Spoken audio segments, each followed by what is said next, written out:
Thank you all for being here today.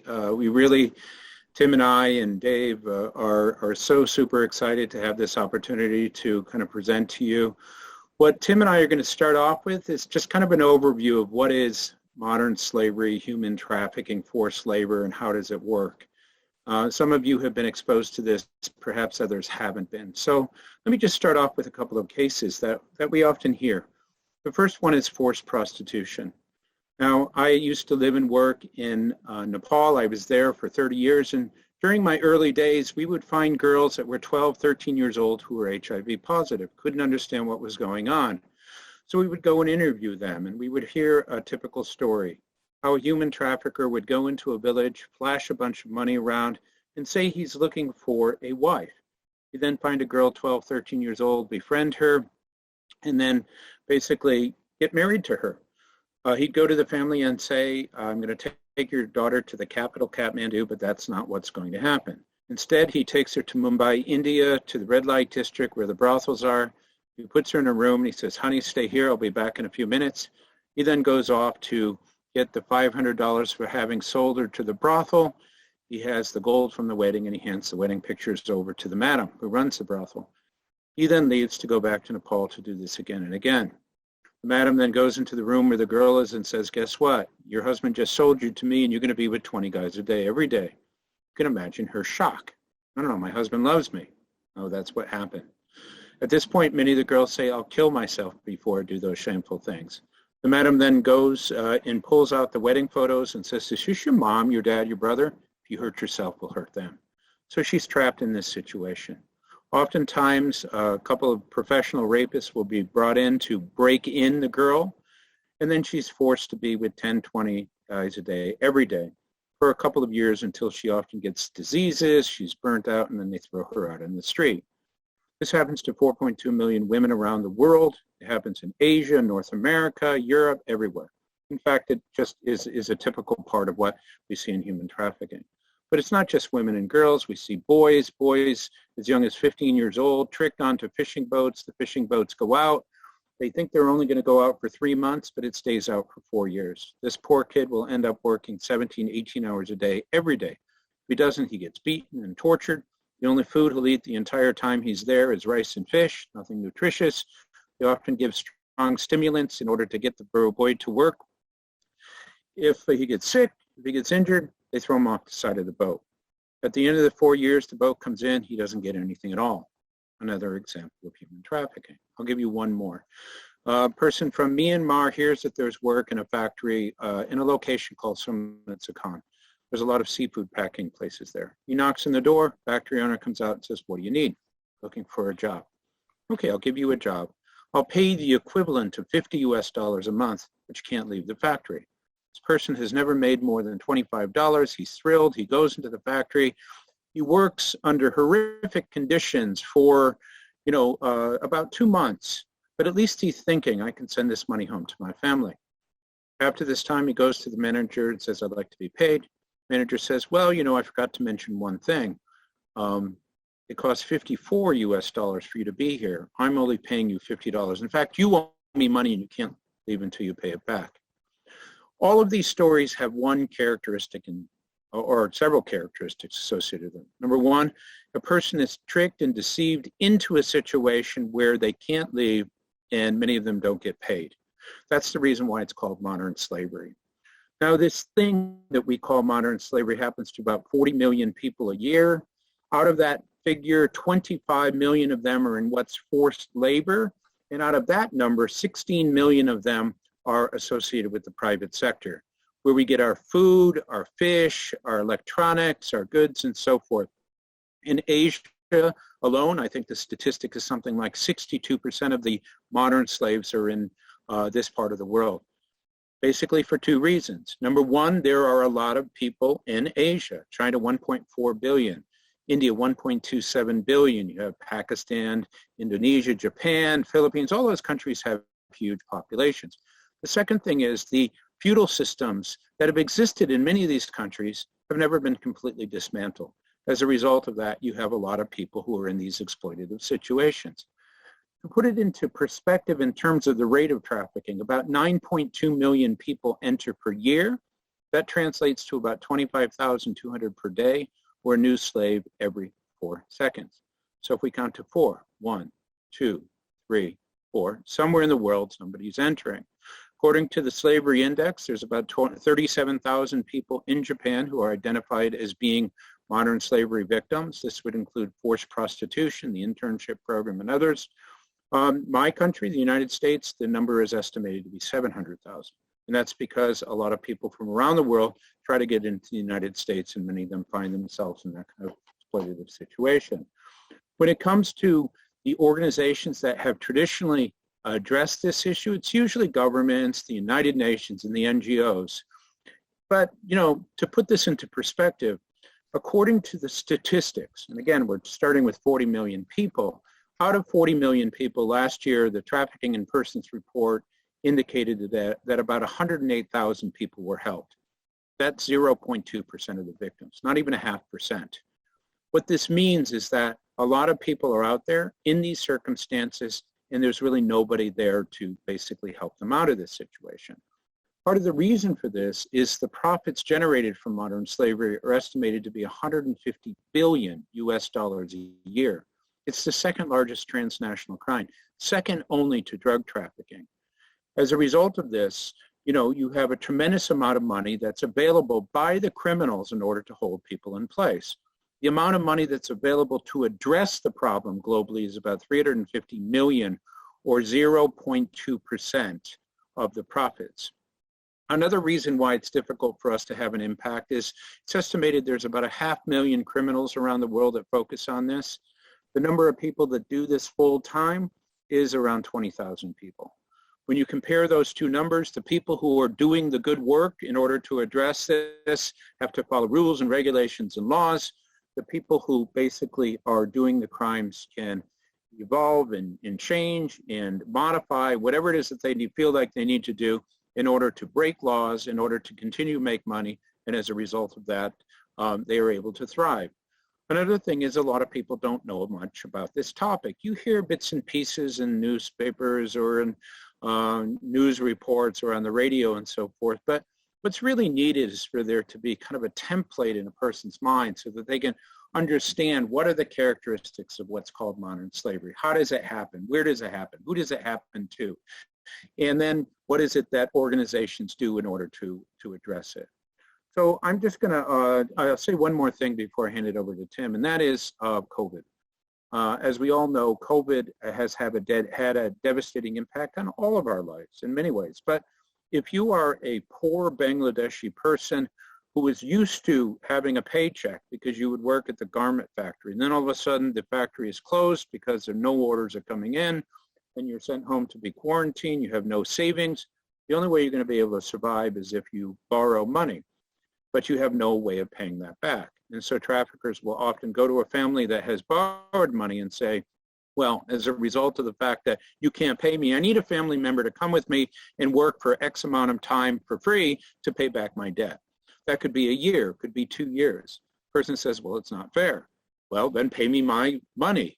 Otherwise, I need somebody to do that or something bad is going to happen. So I'll stop there and hand it over to Tim. Thanks so much, Matt. I just wondered if Dave has joined us and whether, Dave, you would like to say anything at this point or if you would like me to just continue.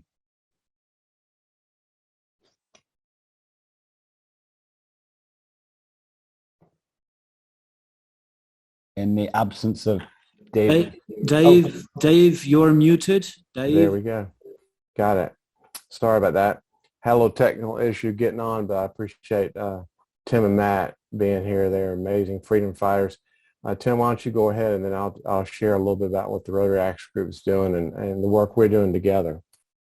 That's great. Thank you, Dave. Sorry to interrupt you. Sorry, the organizer. No, you're fine. This is Gianluca. We have a lot of audience connecting from developing countries with an unstable internet connections, and most of them are non-native English speakers. I would appreciate it very much if you could have them in mind when you talk. Thank you. No problem. We appreciate so much people joining us from all over the world and are aware of the nature in which this issue may be also a difficult issue for people to understand. I got involved in this issue back in 2007 when I heard about the issue, where a person showed me images that had been taken of girls in cages in India that were being shipped all over India. This person had been in Mumbai the week before. And sadly, those individual girls were being trafficked for sexual exploitation. The organization that I represent, Hope for Justice, is trying in many countries across the world to be a response to this issue. I want to tell you a couple of stories from just this last month of individuals that we have been able to help, individuals who are now free. I want to tell you about Chaya. Chaya is a girl who grew up in a family where her mother became addicted to drugs. The difficult situation that her mother found herself in with the addiction led to her losing her home and her family being thrown onto the streets in Cambodia. Chaya's mother, in a desperate attempt to try and feed her family, found herself doing all types of things to make money. One thing that she did is that she sold Chaya to men on the street. At the age of 8, Chaya was found because a community prevention work that Hope for Justice were doing in the community let people know what was happening. And from that place, Chaya was able to be rescued and brought to one of our, what we call lighthouses, which are short-term transition centers.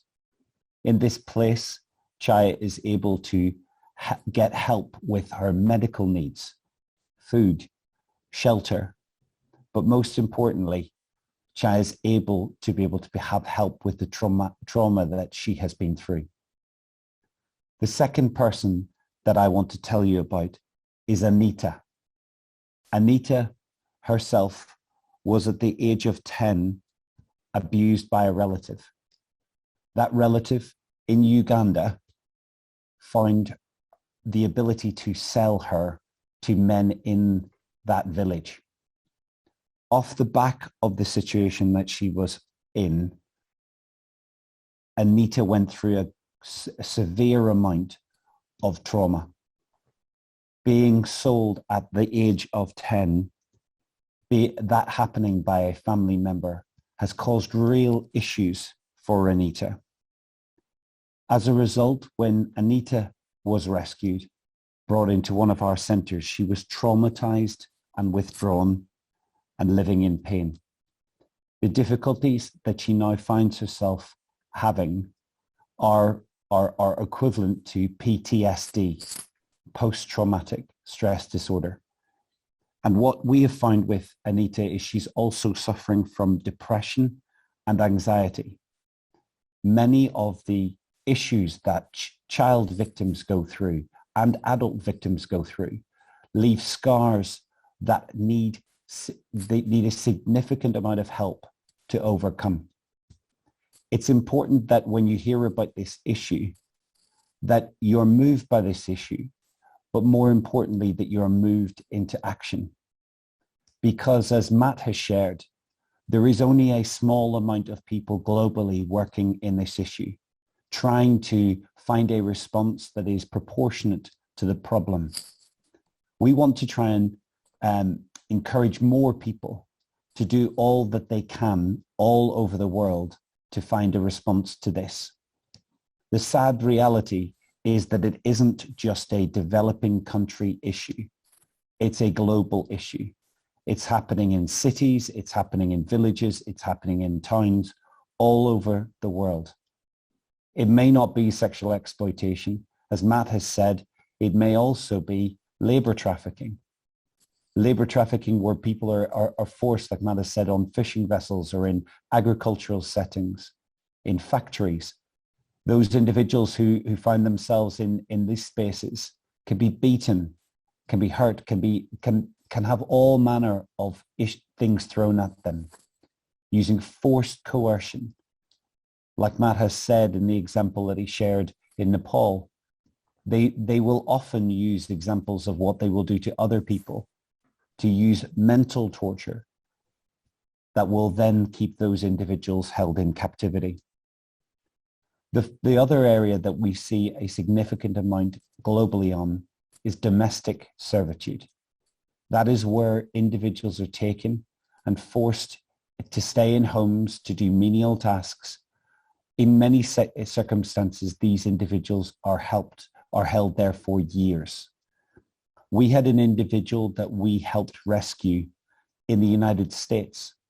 This individual presented themselves at a hospital in Los Angeles, and the person that she presented herself to spoke her language, but also understood the signs, what signs needed to be seen to be able to understand what this lady had been through. Now, upon that person speaking to the nurse in the hospital, she contacted our office, and the next day we were able to, with the FBI in America, see that person set free. Now, the sad reality is that she was held as a domestic slave for 33 years. For many victims, it's not days that they are held for, it's years. It's years because the traffickers know that if they can hold those people to a certain point, there will be a transition point where they will not leave. They will become compliant and complicit to what's happening to them. And that's because of, many of you be aware of Stockholm syndrome, the syndrome whereby people do not want to leave and they become connected to the individual trafficker themselves. It's important, again, internationally, that you know that you may know what the issue is, but it's important for you to know what you need to do about it. I would encourage you in what you're doing today is the first step, becoming aware of the issue. Beyond awareness, it needs to lead into action. It needs to lead into a step that you can practically take to make a difference on this issue. The first step I would challenge you to do is to become aware of what's happening locally where you are.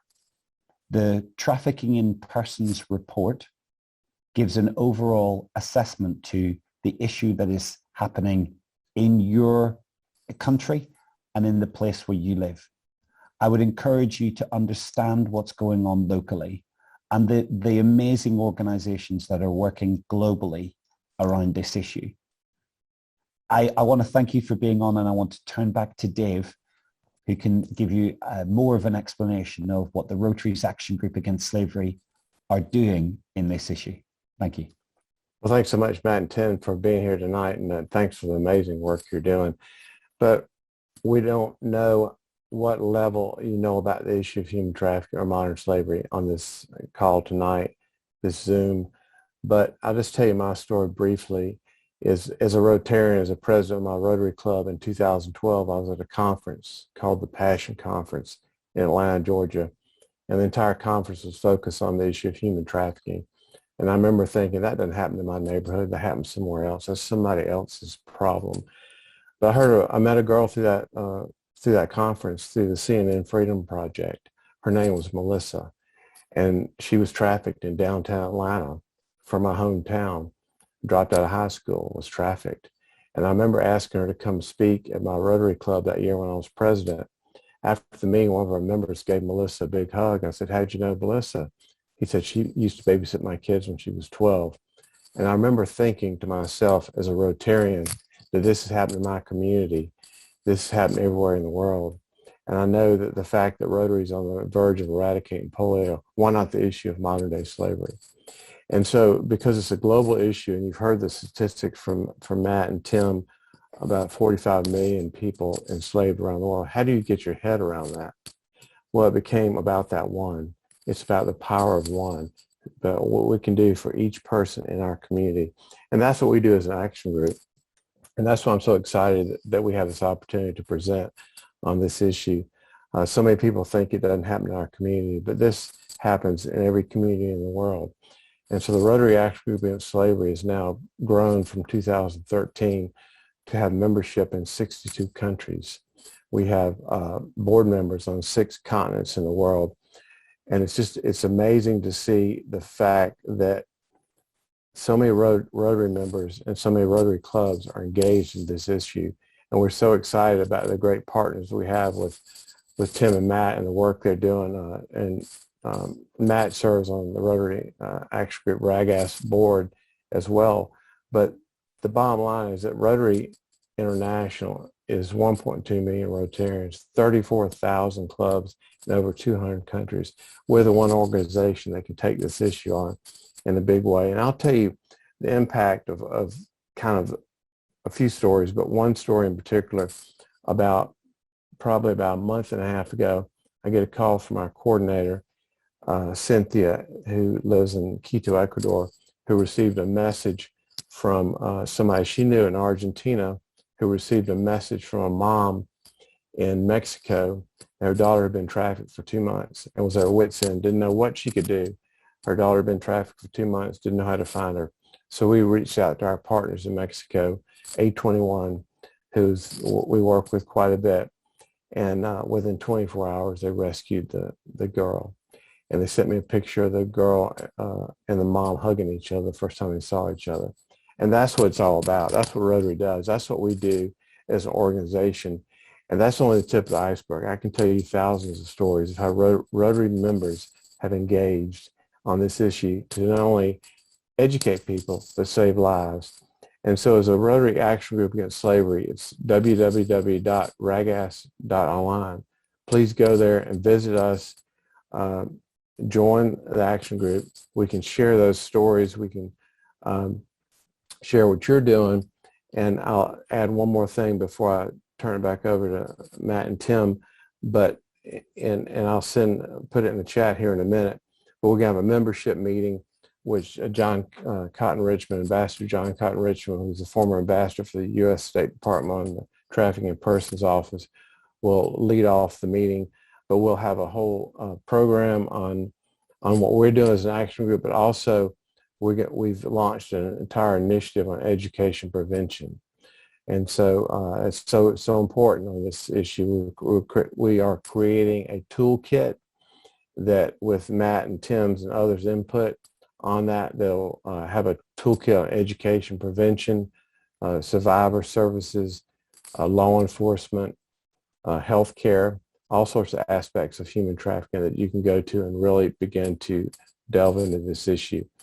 I just thank you for the opportunity to share what we're doing, and to really, I think too, that to begin that conversation, you know, if you begin that conversation, for me, it was a conversation at a conference that launched me on an initiative, and so many other people on that initiative. It's that one story, that one person that inspired us to do this. And so I appreciate your time today, and I thank Tim and Matt for their amazing work in the issue. And I'd love for Matt, for you to start off just sharing kind of what your organization does, and particularly, I know there's some stories you're going to tell, but also what you're doing with the business community to engage in the issue. Thank you, Dave.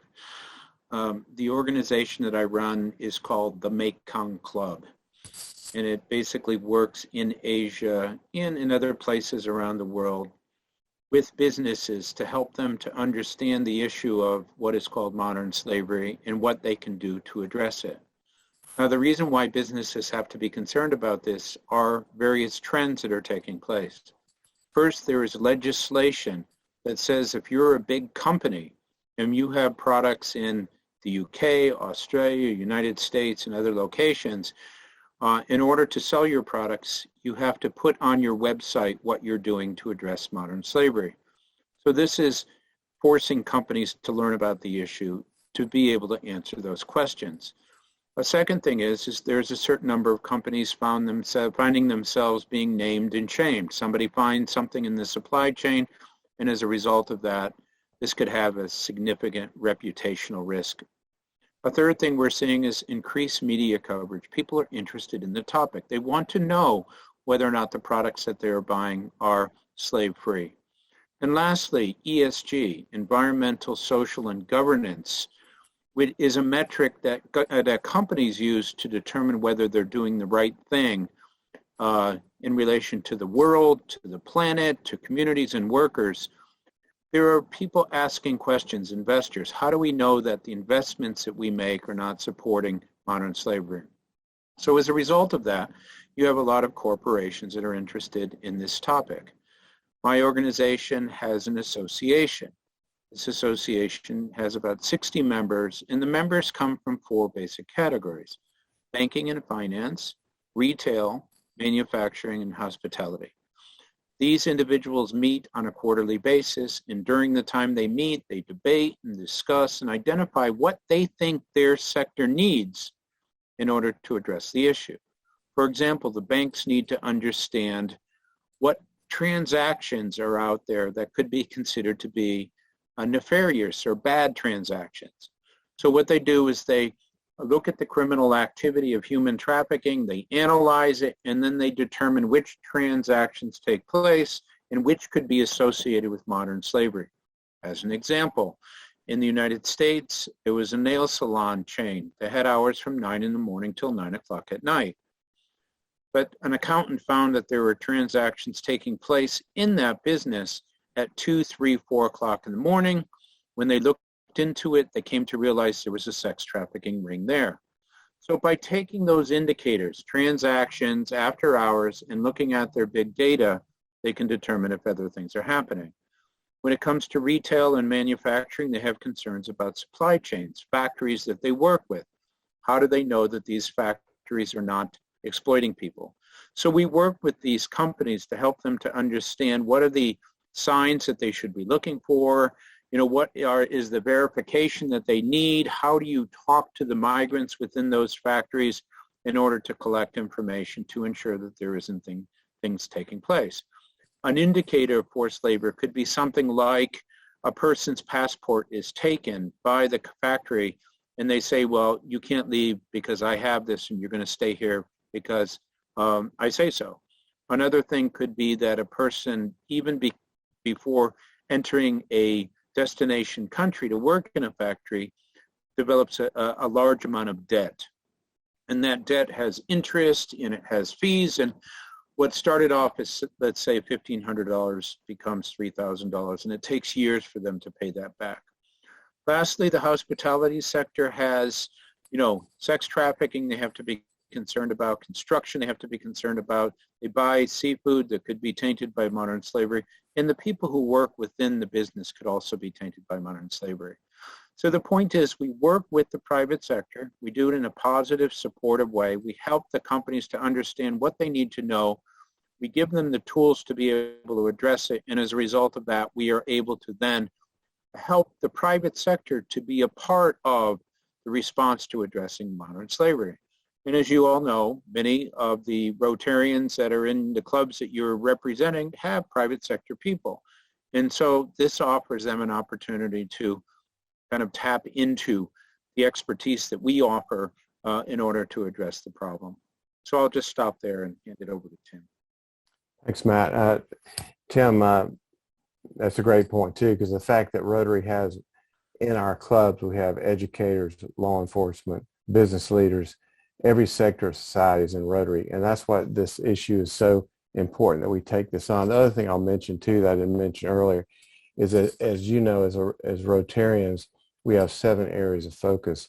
The issue of modern day slavery and human trafficking affects all 7 areas.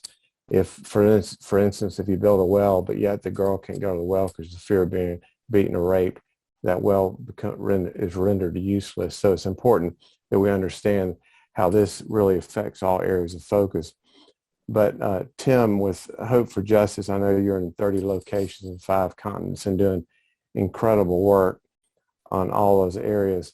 I'd love to talk a little bit about some of the projects you're doing, particularly the one that we're partnering with you with in Uganda, who you actually go in and free an entire community, which could be a model. I mean, what we love about what we're doing at the Action Group and with Rotary is that if we can create this model, we can take it anywhere in the world. I'd love you to speak just a little bit about that, if you would.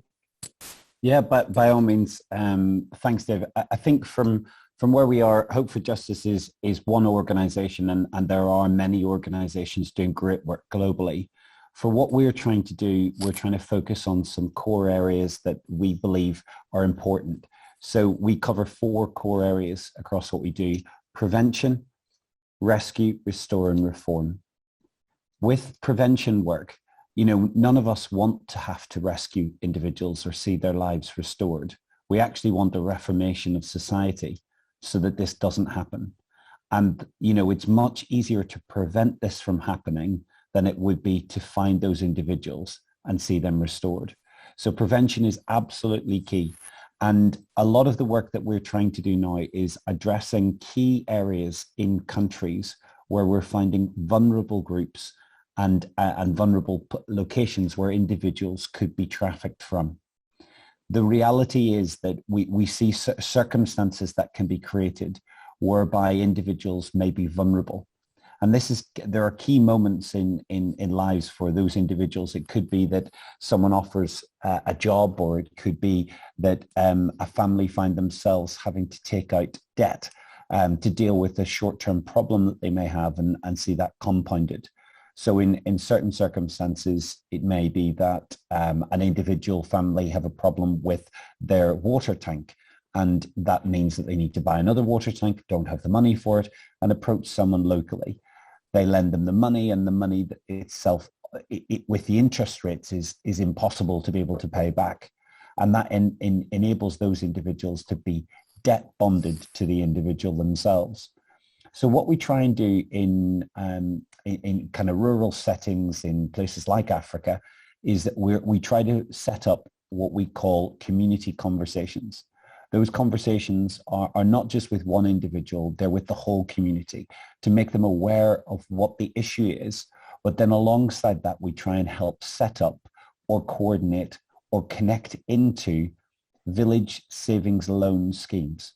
Now, these VSLAs they give the opportunity for the community to help provide prevention themselves. It gives a local group of individuals the ability to borrow from the community at reasonable rates. It makes people accountable within their local community. But as we start to work out wider into these communities, they do find issues. One area that we were addressing in Uganda, in one community, we located 37 brothels that were happening. These 37 brothels had individual rooms that were having 10 girls per bedroom, $1 a time, 10 men a time in the bedroom itself. Now, those brothels wouldn't have been found if the community hadn't become aware of what the issue was and what they needed to do to resolve it. So we're working with Rotary and the Rotary Action Group Against Slavery to put together a plan and coordinated approach for a specific region in Uganda. Now, it's not that Uganda is the worst country in the world, but far from it, but it is somewhere where we've addressed that we can provide a thought-through professional approach to be able to resolve this. And like Dave has said, if we come at this with the right approach, it has the opportunity to not just reduce the amount of trafficking in a given area, but actually we can create fortresses to modern slavery, fortresses to human trafficking, where communities themselves understand what the issue is and know what we need to do to address it. Hope for Justice is working across, we've got 8 countries that we're operational in, and we're looking to try and expand and make a bigger difference globally. But the sad reality, as Matt has said, is the scale of the problem versus the response that anti-trafficking organizations can bring to this tells us that we need to step up our game. We need to do more. And that only happens when individuals start to take this issue seriously. And one of the key parts that we do around preventative work and awareness work is the ability to come and speak to people like this. the opportunity to raise this as an issue, the ability to get people to realize the power that they have to be able to deal with this as an issue. So it could be that you're on the call today and you work for a major multinational corporation. It could be that you're listening today and you're thinking, what can I do about this issue? And Matt's organization, the Mekong Club, an amazing organization, and working with so many businesses. And at Hope for Justice, we've got an initiative that also deals working with businesses. But it could be that you find yourself in a position where you have the opportunity to speak to someone within the organization about this issue. The UN Sustainable Development Goal is that by 2030, we would be able to remove slavery from the supply chains of businesses. Now, that will only happen when each business starts to address the issue itself. And I know that there are opportunities for people within businesses to raise this. The issue that Matt has highlighted of ESG is something that more and more companies are starting to speak about. They're starting to realize the importance of this because the penalties that are coming through now for companies that aren't addressing this in some countries are significant.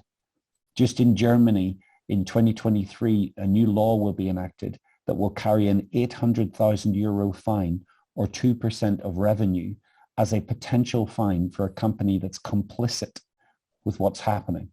So companies are going to become more and more aware of the problem. And if you go to them as someone who works within your company, you can raise this issue and you can look to try and see whether your company can have a robust response to this. Because increasingly, companies are having to report in their financial accounts about what they're doing to address this. In the UK, that would be through a modern slavery statement. They're currently working with the OSCE. There are currently another 26 governments that are looking to bring on modern slavery legislation at this moment in time. And that's because we realize internationally that this is an issue that businesses can resolve. It is problematic, it is challenging, but it is something that each business has the opportunity to delve into. And what we would say is what makes a good or bad business is not whether or not they have modern slavery, human trafficking within its business. It's whether they're prepared to look and what will they do if they find it. And we're encouraging more and more businesses to look. We're encouraging more and more businesses to have a response to this issue, to realize where the vulnerabilities are within their supply chain, to realize what their business could be doing inadvertently. I would say that there is a drive. We've got COP26 that's happening in Glasgow in the UK next week. And there is a drive towards the climate reduction. And I'm someone who's completely in favor of initiatives that we can do to help prevent the issue of climate change. But the sad reality is that most modern technologies that address this are actually linked directly to an increase in modern slavery. An example of that would be that with the electrification of vehicles, new batteries into electric cars, that most of the world's cobalt that is needed for those batteries is mined in the Democratic Republic of Congo, most by children and forced labor. When we see the issues of solar panels and the lithium that goes into solar panels, the majority of solar panels globally are made through lithium that is mined in Xinjiang in China by forced labor. When we look at the issues of wind technology and the component parts being made and manufactured in businesses in Asia that have slavery complicit within their factories. The Paris Accord earlier this year said for us to move to a place of the electrification of vehicles just for the global north of the world, it would lead to a 30 times increase in production of cobalt required to address the need that the countries would have for battery-powered cars. That would mean, correlated, that we would see a 30 times increase of the individuals who are held enslaved. It's a complex issue, and therefore we need to make sure that we've got the right response in what we're doing. At Hope for Justice, we're trying to do what we can to make a bigger difference, but I already know it's not enough. It's not enough in the countries we're in. It's not enough in the fact that there are many countries across the world that have no response to this issue because they're waiting for individuals and organizations to take this seriously and to bring that right response. But I have hope, and I have hope that we can bring light to a dark place, that we can actually enable there to be major change across the world. I want to turn it back to Dave and see if there's any other comments that Dave wants to add to that. Yeah, sure. I mean, all great points that both of you made. And the thing I love about Rotary is because we are in 200 countries. We're in every community in the world. And the fact we have all those individuals within our club, we can make the difference. And what I always say is when I speak to Rotary clubs is do what you can do in your sphere of influence. And you think about that, we do that globally in 34,000 clubs in 200 countries. The impact we can have is enormous. And just one example of that, in my hometown, there was a club in South Georgia where I live, and the owner of the local McDonald's franchise decided to put the Polaris, which is a North American hotline for traffic victims, on his paper tray liners when people came in to eat dinner. Well, they rescued 5 girls in a month because of that. He did what he could do as a McDonald's franchise owner. And think about that as a Rotarian. If you do that in your community, when you hear these enormous stats of 40 plus million people enslaved, it becomes overwhelming. But Rotarians are in every community, and we do what we can in our sphere of influence to make a difference in the lives of people. And don't get overwhelmed with the stories and the big issue. Think about that one. In my case, it's Melissa, who drove me to take on this issue. She is my hero, and I'll continue to do it because of her. And so take on the issue within your community, do what you can do in your sphere of influence. And because we have so many different, again, in our clubs, we have every aspect of the community in our club. In my club, for instance, we have the police chief, the fire chief, the business leaders. We have all those leaders, legislators in the club. And that's kind of the model around the world. And so what we do as an action group is try to give examples of what clubs can do and create kind of a toolkit so they can further the cause of human trafficking. And I'll just say one thing before I turn it back to Matt is that, you know, for me, it's like when you buy a red car, all of a sudden everybody's got a red car. When you hear about the issue of modern day slavery and human trafficking, then you start to see those signs and you start to really be impacted by it. And once you hear the story, you can't turn back.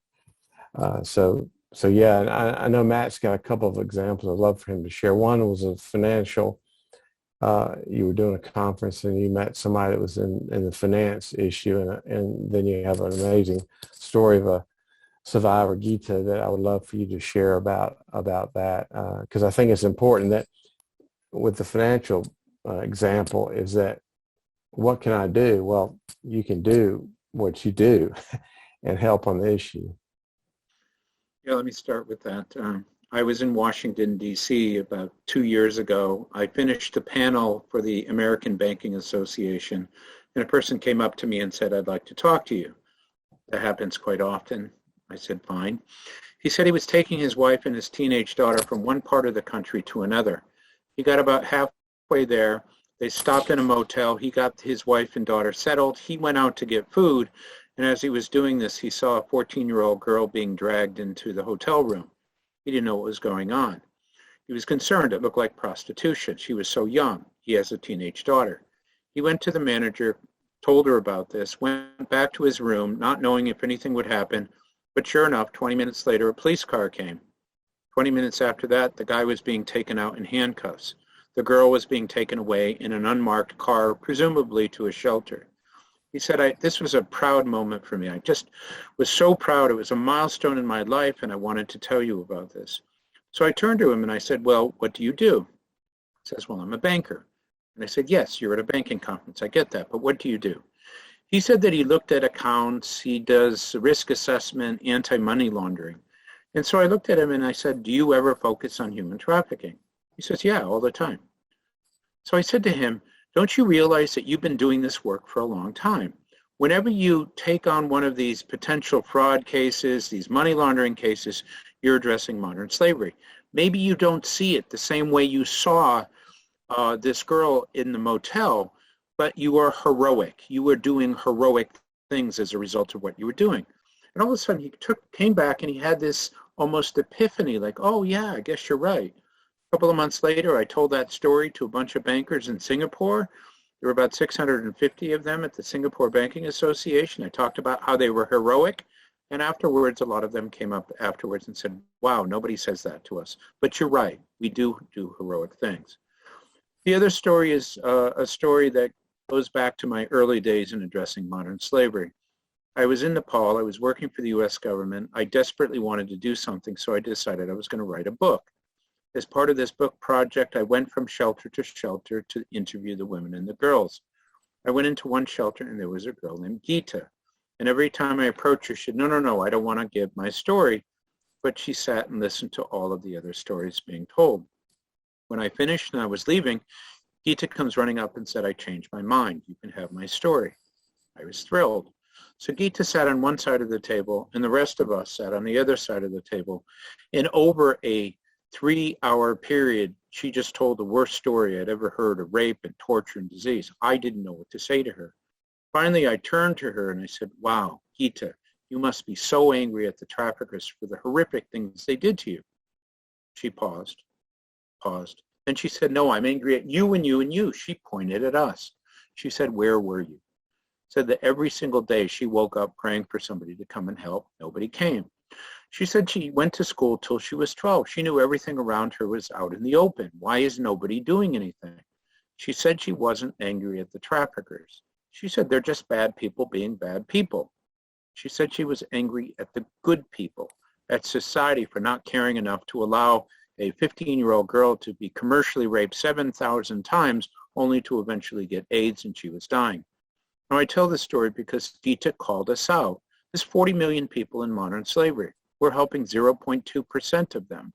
You know, unless we, the world, step up and take on this issue, it's not going to go away. And as Dave said, polio was nearly eradicated because of the collective activities of Rotarians, 1.2 million of them, 30-something thousand clubs. If we could tap into that, if we could get Rotarians and their communities and their families to care about this and to think about this and to be a part of this, maybe we can go from 0.2 to 2% to 20%, and maybe someday we could eradicate this issue.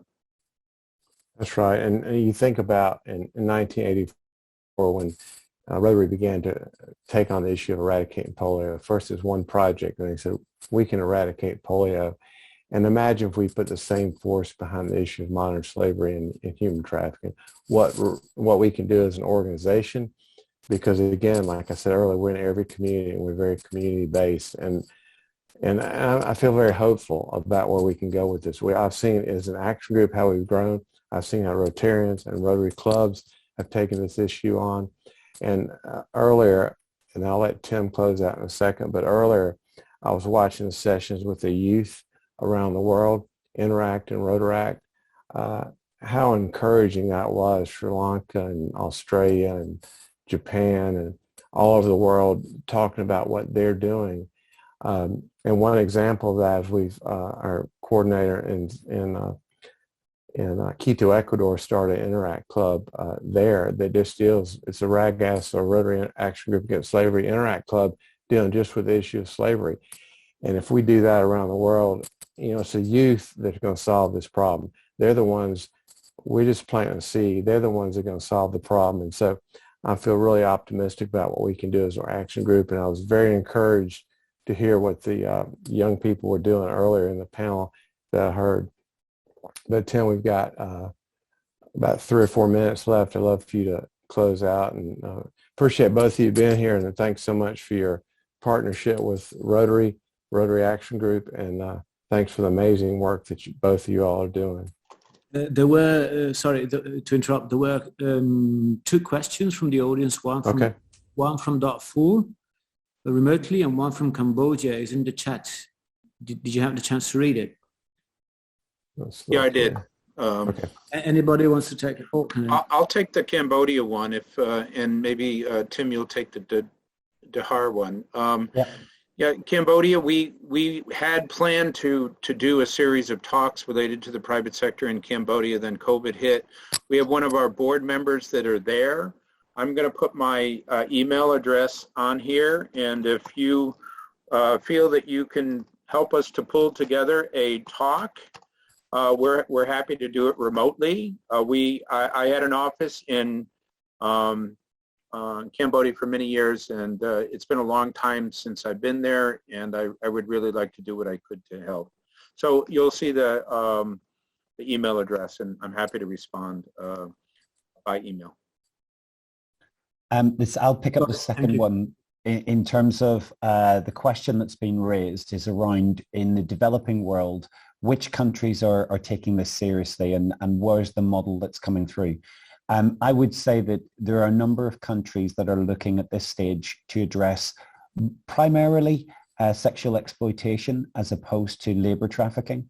We are not seeing hundreds of countries coming on board to want to address the labor rights issue. But what we are seeing is that there is a move, because of the drive for companies to address this, that countries in the developing world are starting to have to respond to this issue. In some countries, there is a complicity that governments are involved in this, or that they allow this to happen. But I would say in many of the countries that we're working in, there are great people on the ground who are wanting to try and help, but quite often they just need to know what they're going to do to take it forward. And I would just say in closing, it has been a real privilege to be on here, but I would say most people would approach us and would say that what we're trying to do, Matt, myself, Dave, and many others across the world, is impossible. You know, you look at the scale of the problem, you look at the issue, and you kind of question, what can you do to make a difference in this issue? What you're trying to do, it's impossible. And we choose to greet impossible with the words that Muhammad Ali said, that impossible is just a big word thrown around by small-minded men who find it easier to live in a world they've been given than the power they have to change it. That impossible is nothing, impossible is temporary, and impossible is a dare. And today I'm just daring each person on here, whether it's the person who in Cambodia, to connect with Matt, or anyone else who's on this call, whether it's that you want to raise the issue in your Rotary group, whether you want to, like Davis said, get more of an involvement from your group in this issue. Whatever you can do, please do it, because there are people who require you to turn apathy into action. There's people who desperately need to see a change that come forward. And it doesn't take you to cry about this issue. It takes you to actually do something that would make a difference in the lives of people all over this world. But I want to thank you for being on, because this is the very first step. That's right. Now, I'll just close with this, that Tim's exactly right. I mean, just for you being here and listening, reach out to the action group. I'll connect you with Tim and Matt, and you've got their emails as well. And we use the phrase, the power of one, do for one what you wish you could do for all. And we do it collectively across the world, the impact we can have. We offer hope. That one, if that one was your daughter, what would you do? Your